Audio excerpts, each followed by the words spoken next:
सचिन साठी बोलतोय. हा बोला की भाऊ. हो हो.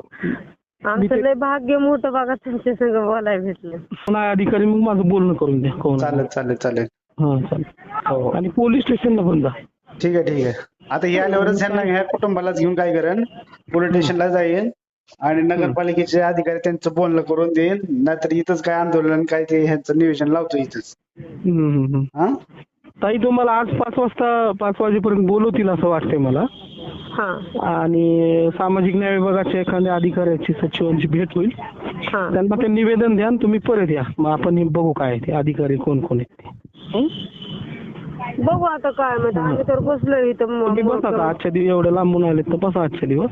हा पण काय होते मला सांगा, यांना फोन करा. हे तुमच्या संपर्कात राहते. हा हा करते करते. हा आणि काळजी घ्या, काही एवढं हे नाही.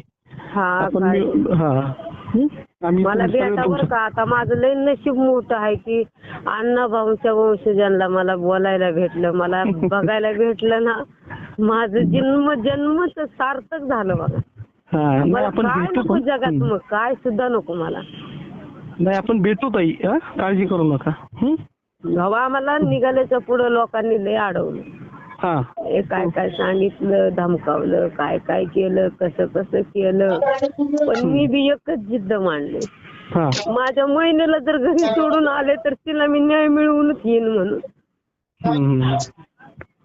नाही अजिबात रडू नका अजिबात. आता एवढ्या ताकदीनं आलाय तिथपर्यंत लढायचंच आपल्याला. आणि हे काय अधिकारी यांना दाखवू आपण काय आहे ते. फक्त मला वाटलं की पुण्यामध्ये एवढे सगळे लोक आहेत ना, तुम्ही सगळ्यांना बोलून इकडे यायला पाहिजे होतं असं. जेव्हा मला कुठला देव पावला नाही तेव्हा माझ्यासाठी मी उभी राहते. बरं काय हो. बघा या एखाद दिवशी भेटा आम्हाला.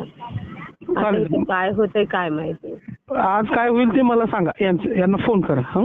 हा काळजी घ्या ताई. हो हो ओके. आकाश बोला भाऊ. संपर्कात राहा यांच्या. हो चालेल चालेल. हो चालेल. हो.